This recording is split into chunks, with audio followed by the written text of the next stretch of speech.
This episode of the Best Armies of Warhammer 40k is sponsored by Lighter Creative. More about them later on.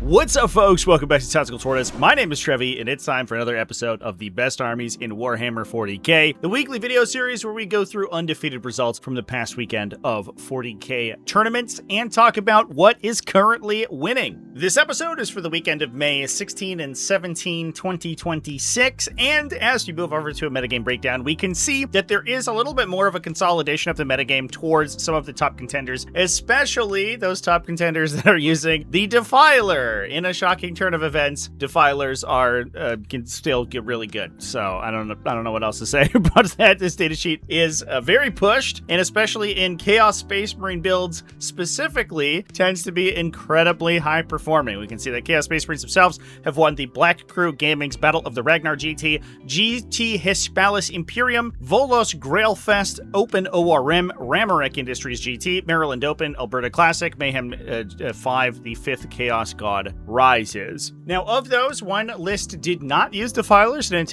in fact took a Huron's Marauders build, I think showcasing the fact that the Chaos Space Marines, even without this unit, are still a very competitive faction and do have a lot of other archetypes available for them. They just don't tend to be as powerful as the Pactbound Zealots build that we've been seeing absolutely dominating things recently. And we'll talk about what that alternative version of the army looks like. Now, that is, of course, not the only army that is using Defilers in it. We can also see some very strong results from Death Guard. These results largely, not entirely, but mostly using Defilers as well. That includes wins at the Gothic Games Canterbury, Winchester 40k GT, and Alamo GT. Interestingly, we also see some strong results from Drukhari, taking down the South Yorkshire GT, as well as going undefeated at the Alamo GT. Astra Militarum also doing fairly well with two very divergent builds. We saw at the Maryland Open an undefeated result from an essentially all-infantry Recon element, but we also saw a much more heavily armored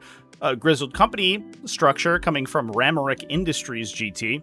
Ultramarines coming out of the woodwork a little bit here with a bit of a retread of some old staples. That includes Blaze of Ultramar from the Grampian Gaming Guild May GT, as well as the Battle for the Throne V2. We also see some additional Loyalist Space Marines doing well, with Dark Angels taking down Kennedy Con. Thousand Suns, using a Defiler build, took down the Winchester 40k GT. Emperor's Children, also with, say it with me now, a Defiler build, took down the OBSEC Presents War Calls.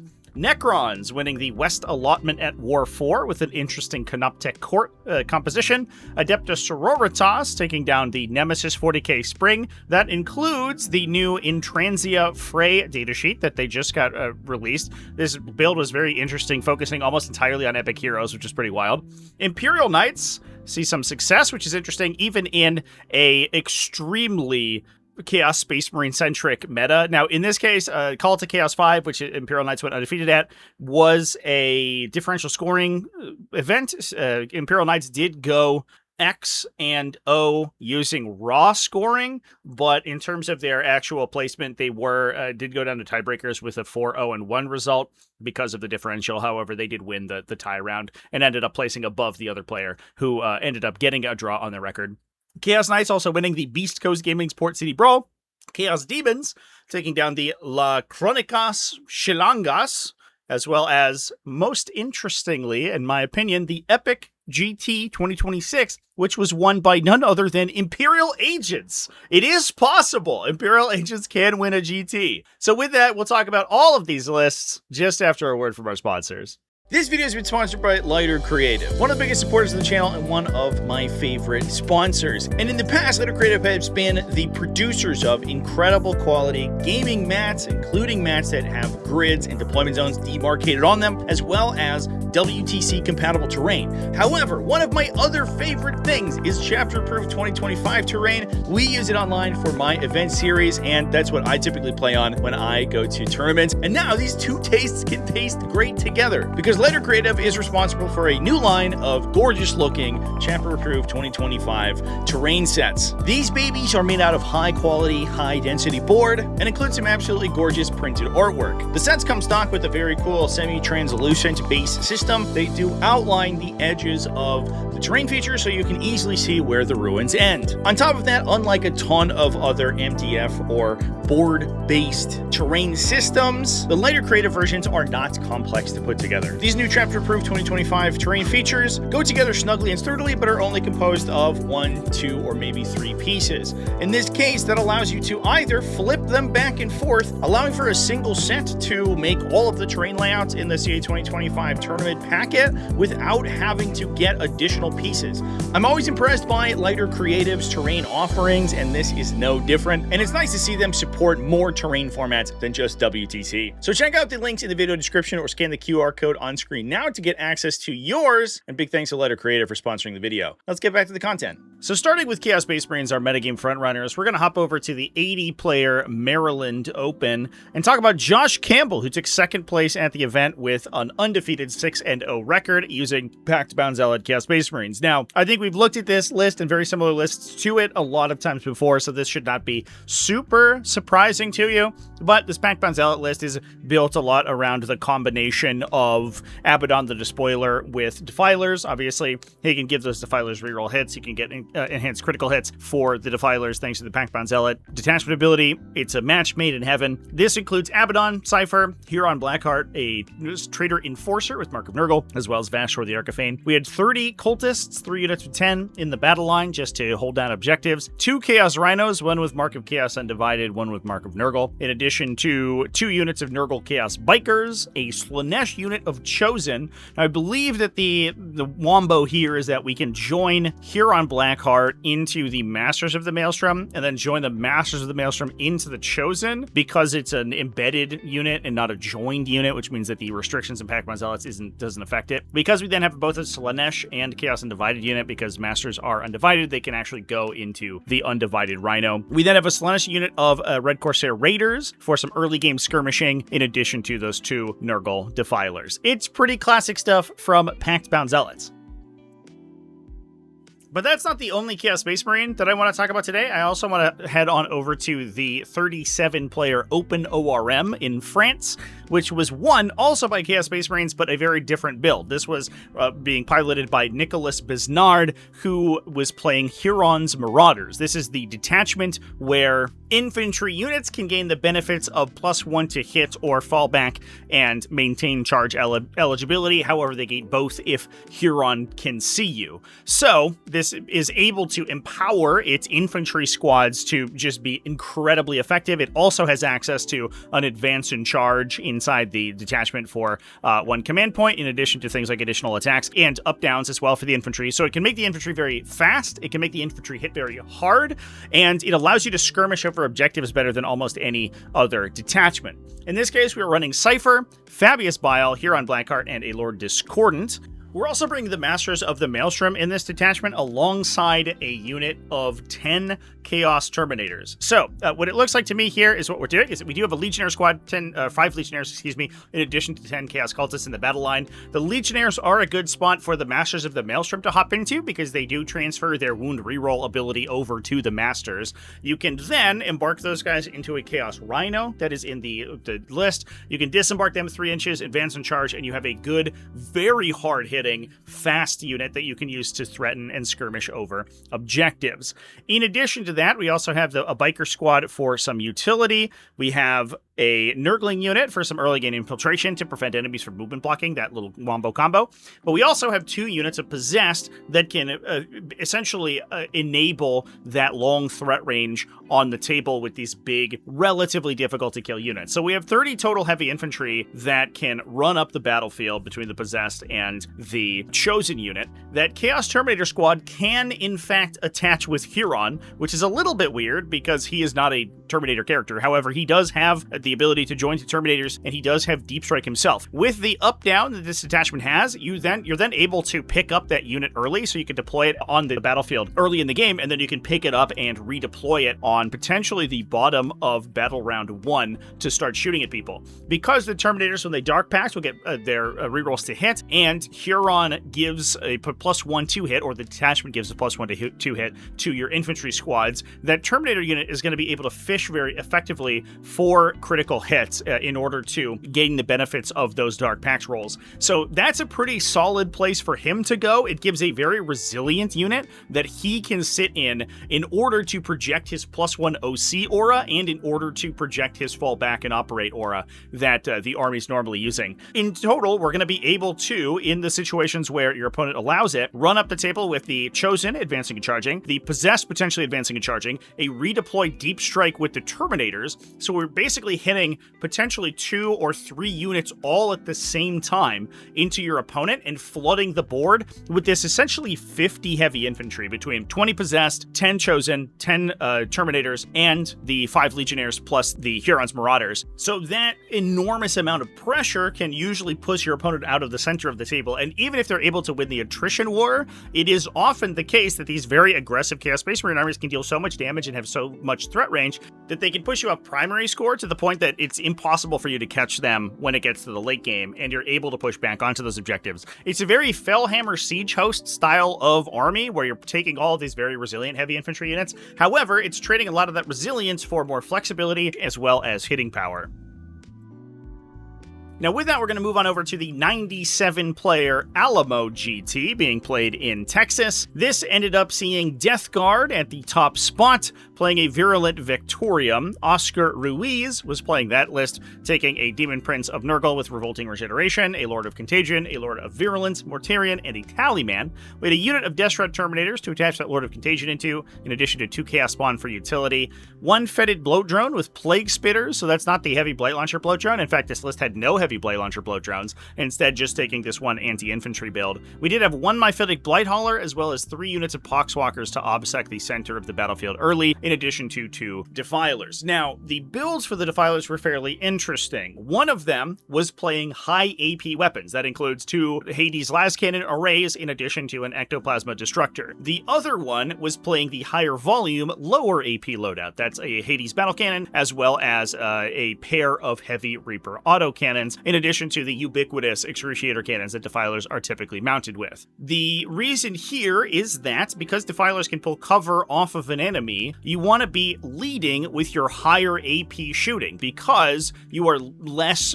proportionally impacted by cover with the higher AP attacks. We already have the ability to reduce the enemy armor save, so these base AP3 profiles that the Ectoplasma and Las Cannon Defiler is shooting essentially go to AP4. That means a lot of enemy save characteristics are being reduced to a 6, even if they are affected by cover. Once you hit that, you can pull cover off of that target for the second Defiler to fire the low AP shooting. The low AP stuff comes in at base AP1. You can essentially increase it to AP2 thanks to the detachment ability, or the army ability, excuse me, and then you can essentially also increase it to AP3 if you're assuming that your opponent is going to lose cover from that first Defiler shooting. So having a lead Defiler in the instances where both of them need to activate either into a single target or they need to chain activate, where one of them shoots at something and kills it, and then flips 1 Excruciator Cannon shot to strip cover for the next one, and that second one shoots, gives you a more impactful set of activations. It also gives you a broader set of loadouts, so you are a little bit more well-rounded. The higher attack count build is much better into heavy infantry spam, whereas when you fire the Las Cannon shots into something like a big unit of, Possessed or Chosen or something that we have been talking about with Chaos Space Marines, you're only ever killing 4 plus whatever the Ectoplasma and the Excruciators want to do, whereas if you're taking the Battle Cannon and Reaper Autocannon build, you're going to be firing so many more attacks. Once you've assembled all those debuffs onto your target, you're going to be doing so much more damage into those infantry profiles. Now we want to stay with the Alamo GT for a moment here and talk about Drukhari. Robert Grimes also went undefeated at that event using a Spectacle of Spite. Now we've talked about Spectacle of Spite many times since its kind of debut late last year, and the build has largely remained somewhat the same with a little bit of modality depending on, I think, player preference generally speaking. In this case, we're running Lady Malice, Lilith Hesperax, and 2 Succubi. One of them has Chronoshard for Fight First, buffs. The other one has Morgana's Curse for some additional damage. We have a Cabalite Warrior unit in addition to 30 Witches to attach to all of the Succubus characters. We can split several of those infantry units using Venoms. 2 of them can split into units of 5, so we can have a unit of 5 Witches as well as the Cabalite Warriors that are able to obsec the home objective in addition to having another unit that can push forward and act as a utility unit over the course of the game. And speaking of utility, we're also bringing a pair of Mandrake units in addition to a 5-model unit of Hellions and a 3-model unit of Reavers. We then, for some long-range damage output, have a unit of heavy weapon Scourges, all Dark Lances on those guys, in addition to a Raider that's going to be able to carry one of the larger units of Witches around. And those big units, being able to deliver them to the center is obviously incredibly powerful in this detachment because it does have that very unique stratagem where it's able to reactively charge on your opponent's turn in order to re-engage your opponent or to mess with their objective control. We then have some actual damage output coming from 2 bigger units of Hellions, 2 units of 10, to follow up the unit of 5, plus we have a Chronos to act as pain token regeneration. Now from there, we're going to head on over to the 50-player 5-round Ramarick Industries GT being held in Indiana. This was won by Sam Young playing Astra Militarum, and a build that I think we would typically expect from Astra Militarum, but was focused very heavily on heavy armor. This is a Grizzled company list that was using Lord Solar Leontis to power several Rogaldorn battle tanks and other similar units. This includes a Cadian command squad with Spec Ops Veteran, a Commissar with Human Detail, so he's going to be able to use a Master Box or potentially his own orders in order to send orders to Ogryn squads. I think we only have 1 Master Box in the army, and I imagine it's going to get taken up by Lord Solar Leontis, so I doubt that we're actually using the long-range orders for Human Detail. He's probably just joining in with an Ogryn squad. We then have a unit of Gaunt's Ghosts and 2 Tech Priest Engine Seers to empower the tanks. From there, we have 2 units of 10 Cadian Shock Troopers. One of them is going to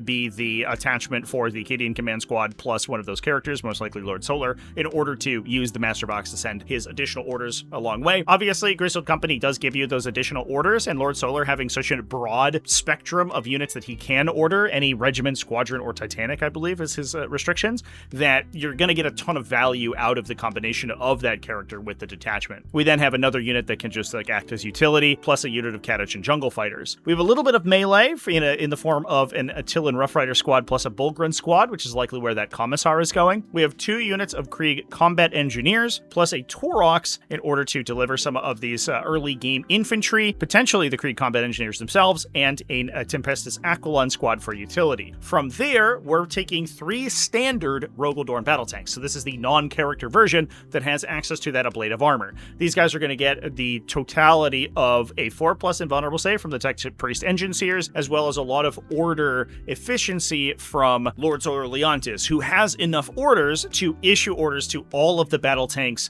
every turn. He can order both the Taurox and all of the Rogaldorns, in addition to having the additional capacity to snap to it later on if you need to flip from move for additional movement to something like Take Aim for a bonus ballistic skill. So you can tell that with this Lord Solar combo, you can get a ton of work out of those tanks without having to use any of the tank characters. It just requires that you take that relatively expensive character by himself.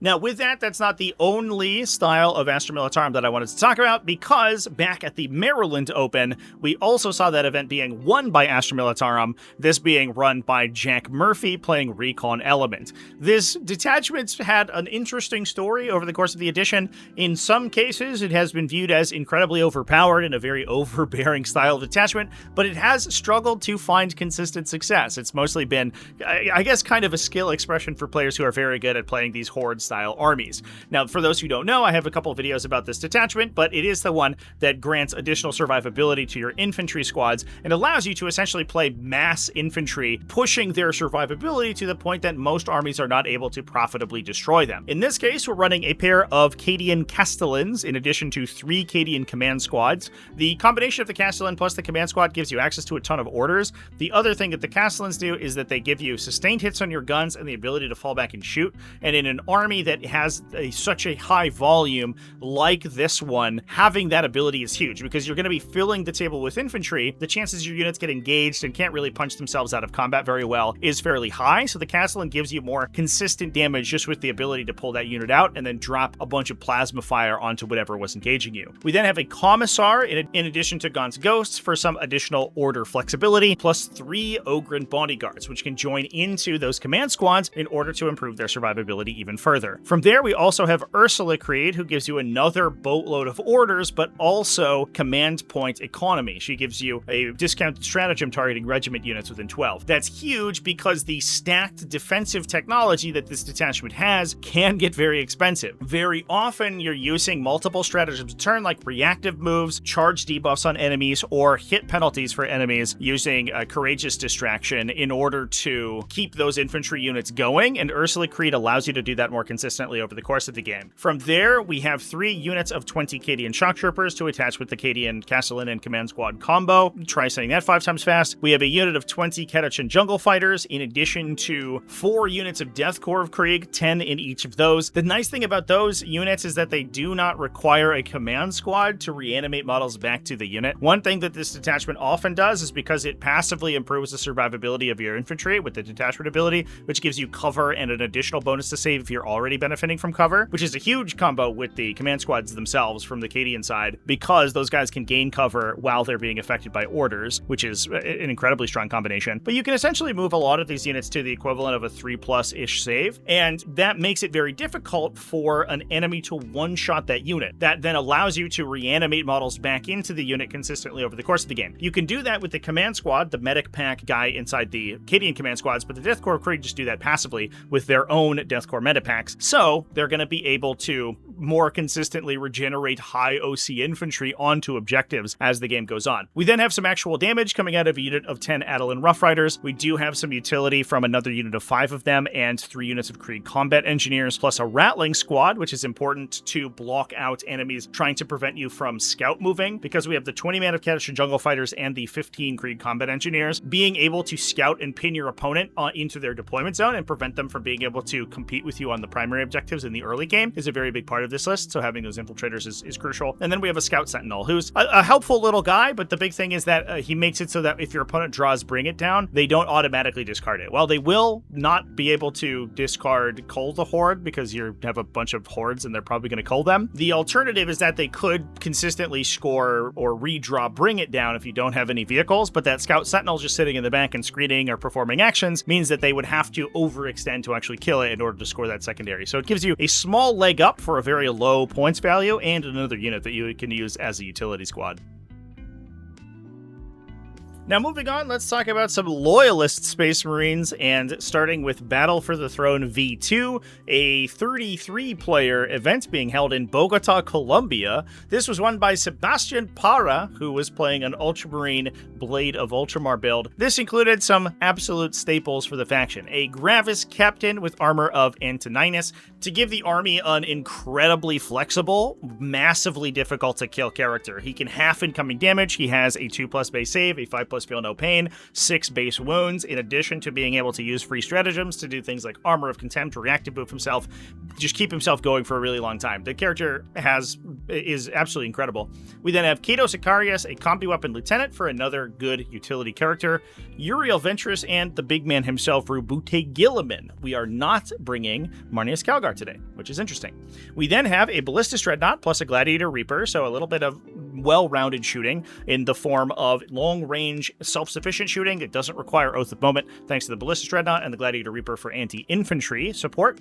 We have 2 Vindicators to hold down the middle of the table, some utility from an Infiltrator Squad, a unit of Scouts, as well as the main thrust of the army being centered around 12 Victrix Honor Guard. So this army is really focusing a lot of its power in sort of mid-board control. We have that short-range, very high-impact shooting from the Vindicators, plus the Victrix Honor Guard, which are all going to be 2+ saves. Anything that comes in to attack the Vindicators is going to have to go through the Victrix first. The Victrix can, hit back and really deal some serious damage, and then behind them is Rubute Gilliman being able to support the whole team. Now, Ultramarines weren't the only Loyalist chapter to go undefeated this weekend. We also saw Dark Angels with a little bit of success at Kennedy Con in Iowa. This is a 39-player event and was won by Kyle McCord, a bit of a faction specialist for Dark Angels, playing Wrath of the Rock. This included Azrael, a combi weapon lieutenant, and Lionel Johnson. So we have the classic combination of the combi lieutenant plus Lionel Johnson, so we can grant a lone operative to the Primarch as he's deep striking around the table or acting as support for the rest of the army. From there, we have kind of a smorgasbord of different valuable infantry units to make the use of the -1 to wound from the detachment ability. That includes a 5-model intercessor squad for the backline, 1 jump pack intercessor squad for utility, 1 unit of 3 Centurion Devastators for some long-range shooting. The nice thing here is that these guys they're not as fast as something like a Gladiator, for example, but they put out similar damage. They have 3 twin-linked las cannons instead of 2 shots or 4 on shots with minimal rerolls you would get from something like a Lancer or a Predator Annihilator. However, they also come stock with that Centurion missile launcher, which gives you some good sort of well-rounded shooting into a variety of targets. They have their own hit reroll, so they don't need any support from other units, and they get that -1 to wound from the detachment ability, so in a lot of cases, they are actually harder to kill than the equivalent points in battle tanks. We then have 2 units of 5 Deathwing Knights to sort of take up the middle of the table, an Eradicator squad for some spot removal on enemy vehicles, 1 Landspeeder Vengeance in addition to an Invader ATV, 2 units of 3 Ravenwing Black Knights, which I think is interesting. These guys are pretty solid little utility squads. They're relatively quick. They have Plasma Talons, which is good, and more importantly, they benefit from the detachment ability, so they combine a invuln save in addition to that -1 to be wounded. We then also have a 10-model unit of Sternguard veterans, those guys equipped with Sternguard bolt rifles and their trademark heavy bolters. The nice thing there is that they can pair with Azrael fairly well. You almost always want to be shooting at the Oath target with them, so they get full hit and wound rerolls. Azrael then allows those hit rerolls to convert into additional hits thanks to sustained hits, and you then get rerolls on all of the devastating wound weapons that Azrael has on his gun, in addition to all the Sternguard veterans as well. He's also giving them a 4+ invulnerable save, which is something that Sternguard veterans sorely lack, in addition to the unit being relatively tough to kill thanks to that -1 to wound effect from the detachment ability. Pretty classic build. I like the inclusion of all these little mounted units. That's definitely something new we haven't seen very much of in the Wrath of the Rock previously. Now, from there, we're going to move on over to the 46-player Winchester GT being held in Great Britain. This was won by Death Guard, but it was a 5-round event and saw 2 undefeated players at the end, Joshua Cowlard being one of them, running Thousand Suns. In this case, Joshua was playing a Grand Coven list, but unlike many Grand Coven lists, it was focusing very heavily on vehicles and big tanky units. This is kind of a trend we've been seeing more recently because mostly the Defiler profiles really good, so being able to buff it with consistent rituals from units like Magnus the Red is pretty strong. Magnus is also a T11 profile, which is the same as the Defiler, so you're able to present this solid front of armored units that makes it difficult to kill both Magnus and the Defilers at the same time. Now, in this case, we were playing a Demon Prince with wings with Eldritch Vortex of Attack for +1 strength and damage. We have Magnus himself in addition to an Umbralific Crystal Terminator Sorcerer. He is going to attach with 10 Scarab Occult Terminators. You're able to sort of instigate the fight with these guys because they can teleport in either from natural Deep Strike or using the Umbralific Crystal to then clear out opposing utility units, force your opponent to deal with them while being very resilient because they are Scarab Occult Terminators. They have that 2+ save, 4+ invuln, and -1 to wound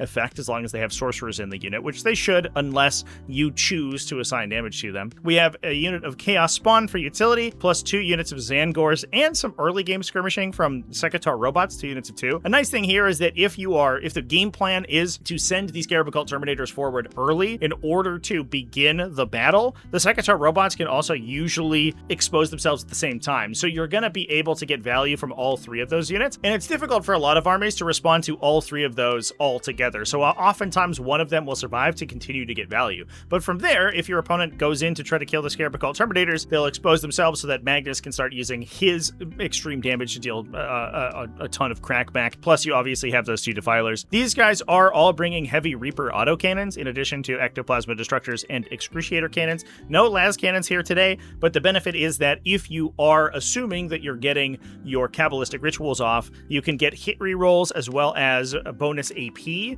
and the fact that the Thousand Suns Defiler already has bonus AP built into its profile, this means that you do have some very solid, consistently high AP damage. The big downside with the Thousand Suns Defiler is getting wound rolls to convert. Unlike the Death Guard version, you aren't reducing enemy toughness and you don't have lethal hits. So while those hits individually are very high impact because of the devastating wounds, high AP that you're typically throwing at them, the downside is that there can be the opportunity for you to get scammed a little bit by just low rolling those Defiler shooting. That can happen in some cases. Obviously, didn't happen here though, because Joshua went undefeated with the army.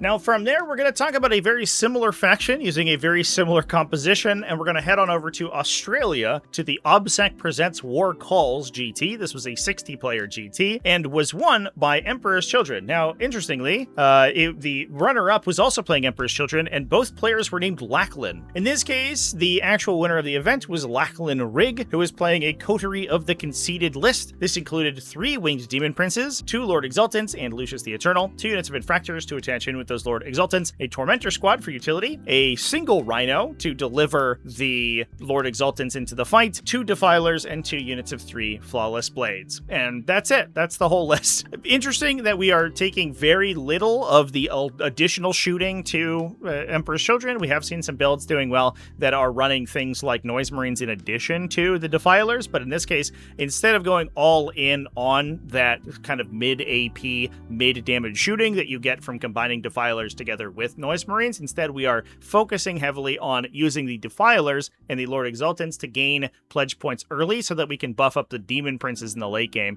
And the Demon Princes themselves go kind of insane once they have all of their abilities active. In the early game, when you don't have all the coterie of the Conceded buffs on, the Demon Princes can be a little inconsistent in damage, but that gets shored up quite a bit as you are unlocking those additional points. From there, we also have the Flawless Blades, who can also sort of operate in that capacity. They are very good late game pieces because the additional sustained hits and things and rerolls for Flawless Blades make them do that much more damage. An interesting inclusion here is Lucius the Eternal. I'd be interested to see whether or not he is jumping in with the Flawless Blades themselves. He does get the benefit of their 3+ critical wounds against everything if he is attached to the unit. However, he doesn't actually apply any benefits to them, but he does make it less likely that they'll kill themselves for making their pledges because he himself hits so hard that with the 3+ critical wounds, he can punch into a variety of targets and be incredibly lethal. He can also operate on his own as a little fights first unit as well, so there are 2 modes you can take him, and it probably just depends on the matchup how he's being run.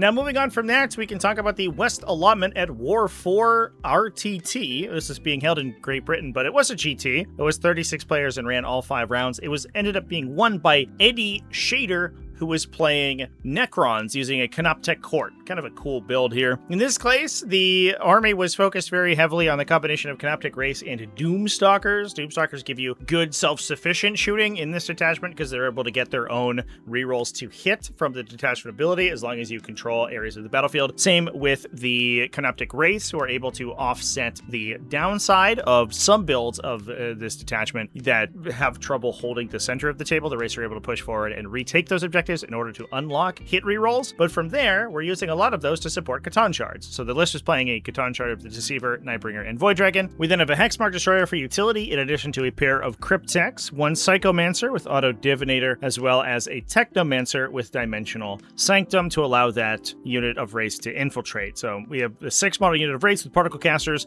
that's going to attach with the Technomancer and deploy up in the center of the battlefield in order to take objectives and skirmish with the opponent. We then have 3 Doomstalkers that are sitting behind them, in addition to a Reanimator and a unit of Flayed Ones for some additional utility. That's going to give you decent shooting, a solid front line, and all of that allows you to then push forward with your Catan Shards in order to actually fight for the center of the battlefield. Now, moving on from there, let's talk about some Chaos Demons and head on over to Mexico for La Crónicas Chilangas. This was won by Hector Villafaña, who was playing Scintillating Legion Demons. This is the Zinch detachment where you get flux tokens you can use to reroll dice in exchange for your opponent also getting the ability to reroll dice. In this case, we're bringing just a ton of Greater Demons, focusing very heavily on Lords of Change, taking 3 standard Lords of Change, one with Improbability Improbable Shield for an anti-feel no pain effect, one with Inescapable Eye for additional flux tokens, as long as you give your opponent flux tokens to use, in addition to a Lord of Change with Infernal Puppeteer, which allows him to project his ranged attacks through another unit. We then have Kairos Fate Weaver in addition to Be'lakor, a unit of 10 Plague Bearers to hold down the back of the battlefield, 2 units of Flamers for utility, and 2 units of Screamers for the same effect. Basically, just focusing incredibly heavily on the consistent shooting from Lords of Change. In the mid-game, you're able to turn on rerolls on Be'lakor, and suddenly you're throwing so many 2+ ballistic skill, reroll 1 to hit, sustain D3 shots down range that you're going to do a tremendous amount of damage. Heading on from there over to Canada for Beast Coast Gaming's Port City Brawl. We can keep on the Chaos theme for a sec and talk about some Chaos Knights. Eric Maurice went undefeated 5-0 at that event. It was a 34-player event running an Infernal Lance. A lot of the stuff we've seen before, but there's a little bit of spice here. This includes a pair of Despoiler Gatling Cannon Knight Despoilers with the double Gatling Cannon build for 36 2-damage shots.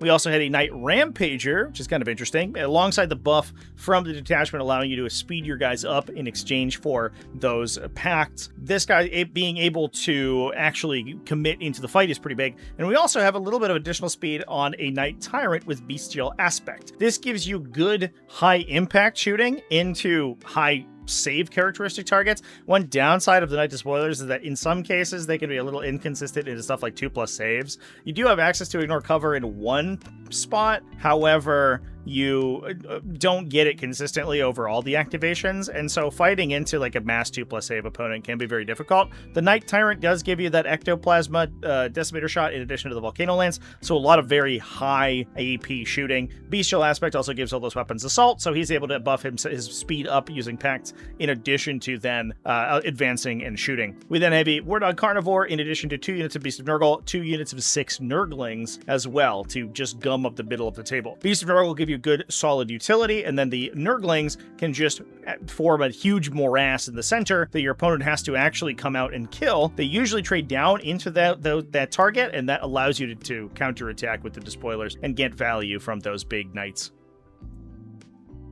Now moving on from there over to the Call to Chaos 5 being played in Ireland. This was a 5-round event. It did use differential scoring, so the 2 final placements were based on a draw in the semifinal round. In this case, Gavin Hamilton did win based on tiebreakers, but also won that game based on raw victory points, so we're gonna count it. He's playing Imperial Knights with, interestingly, a Freeblade Company detachment. In this case, he was running Canis Rex, a Serasis Knight Lancer, in addition to a Knight Castellan with Mysterious Guardian, so he's able to teleport around the table in order to gain lines of sight, and a Knight Crusader with Hunter's Eye. We have 2 Armiger Helverins and a unit of Inquisitorial Agents for the backline. Now, staying with Imperium factions and moving back to Canada, let's talk about the Nemesis 40k Spring GT, a 32-player 5-round event that was won by Joshua Richter, running an absolutely insane Hallowed Martyrs build for Adepta Sororitas. This includes a Canoness with Saintly Example, the Demonifuge, a Dialogus, as well as a Hospitaller, Intransia Frey, plus Junith Erwida, Morven Val, Saint Celestine, and the Triumph of St. Catherine. We are almost at 100% of the epic heroes inside the Sisters Codex. I think we're missing like Astrid Thurga and Agatha Dolan, but we have basically all the other ones. This obviously includes a ton of little synergies amongst these different characters. The ability to regenerate the characters is huge. We also have effects like the taunts that the detachment has, Suffering and Sacrifice, which allows you to pull attacks into units like the Demonifuge, who can fight first to kill some enemies, force their attacks to go into the Demonifuge, die, then respawn and do it all again next turn. Intransia Frey is an interesting inclusion here. That's the new Sororitas character on the mechanized throne thing who grants lethal hits to things. And we do have a bunch of Meltagun packing sisters that we can use alongside those lethal hits and Miracle Dice in order to gain value. The Dialogus in the army also has synergy with that, since she can treat Acts of Faith used as a 6, which then allows them to automatically convert into a successful wound thanks to lethal hits. So there's a little bit of synergy in there. there. Now, in terms of the units that are being buffed by these effects, we have an Immolator as well as a Sororitas Rhino to carry some of these things around the battlefield. The Immolator is going to combat squad a Dominion squad with 4 Meltaguns already. We do have a couple of units that will be benefiting from those lethal hits potentially. We have a unit of Celestian Sacrosancts with maces, so they already have lethal hits built in, don't really need the benefit of Intransia Fray, but we do have the Hospitaller to jump into that unit and keep them topped up, which is helpful. We have a unit of Arcoflagellants for utility, in addition to 2 Retributor squads, which is where I imagine the Dialogus hops into to give that auto-converted lethal hit, or at least an auto-converted 6 to hit, plus a Paragon Warsuit unit for Morvenval to hop into. Pretty wild list, very cool to see some of the lesser played characters in here, including, obviously, Intransia Fray getting play is awesome, plus we have like St. Celestine, who can act as a very strong utility unit because of her ability to naturally respawn, alongside the other characters who can come back once per game as well, thanks to the detachment, the Divine Intervention from Hallowed Martyrs. So lots of little finesse plays available to this list that I'm sure helped it do so well.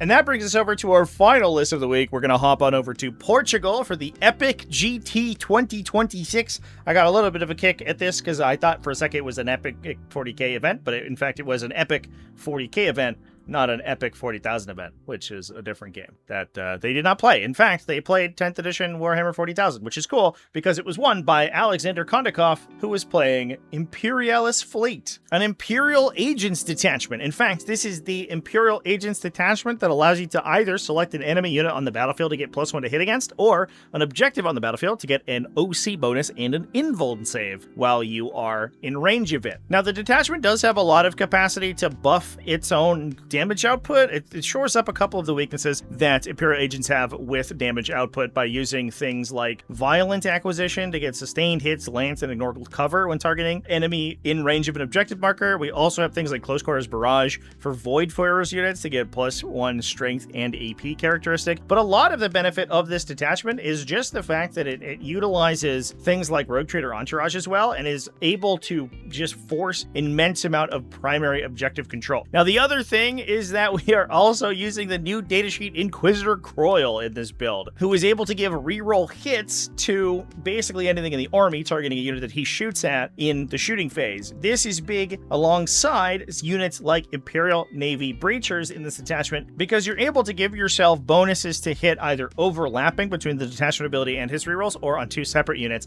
And then with those effects, you're essentially getting full hit and wound rerolls against something using Imperial Navy Breachers as long as you're on an objective. I do think a lot of people underestimate this detachment and its capacity to sort of absorb the center of the battlefield to their own detriment. Not to say that it's the greatest thing ever, but it definitely has play. Now, in this case, we are bringing an Inquisitor in addition to Inquisitor Draxus and Inquisitor Croyle. We have a Ministorum Priest plus a pair of Rogue Trader Entourages. One of them is bringing Clandestine Operation that gives up to 3 infantry units infiltrate. And the nice thing about the Rogue Trader Entourages is that they give you redeployment on your Voidfarer stuff. So you're able to infiltrate units up the center of the battlefield, and then after the deployment is done, you can redeploy them into more helpful positions. The second Rogue Trader Entourage is also running Combat Landers, so you're going to be able to get Deep Strike on Voidfarer's units, which can help you perform utility actions with things like Navy Breachers. We also have a Watchmaster with digital weapons, which gives a mortal wound effect when he's selected to fight.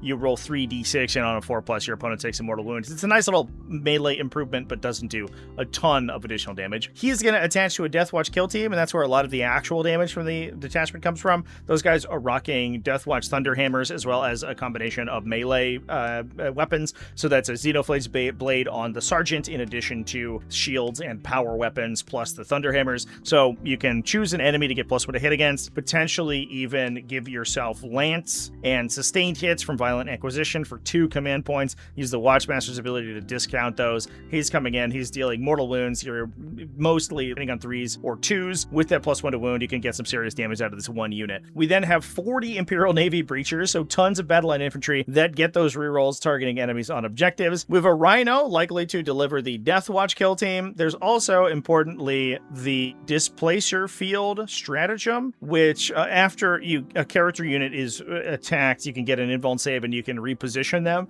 So in some cases, you can set up so that the Deathwatch kill team can go in, charge an opponent, opponent, be shot at, take some casualties, although it's mitigated by the invuln save, and then reposition into the Rhino in order to protect themselves even farther. You can also use this on things like the Rogue Trader Entourages, which are very difficult to kill. They have a lot of wounds with an invuln save baked in, and those guys being able to reposition onto objectives is a huge deal. We then have 2 units of Sisters of Battle Immolators, excuse me. Those are going to combat squad a pair of Sister of Battle squads. That gives you access to 2 Bolter combat squads alongside 2 Meltagun squads with a Meltagun and a multi-Melta in each of them. So that gives you some more high damage output potentially. You can choose an enemy unit, get +1 to hit, shoot a bunch of 3+, 2+ and 3+ hitting Melta shots, and hopefully you can get some damage through on those. You can strip cover from them with the Immolators themselves as well. We have a Sanctifier unit for a scouting unit, in addition to 3 units of Inquisitorial Agents to act as utility, and 2 Subductor squads for some additional midboard control. It's a lot of invulnerable saves. It's a lot of high OC infantry. A lot of this infantry can push to potentially OC3 if you are targeting an objective with the detachment ability. And between 40 Imperial Navy Breachers, 20 Adepta Sororitas, 20 Subductors, and the Deathwatch kill teams, it's so many infantry that your opponent has a tough time actually clearing enough of it for that primary objective control not to flip in your favor. Plus, all of that's being buffed by these characters. Things like the Inquisitors getting wound rerolls from the Imperial Navy Breachers they attach into gives you some relatively consistent use of or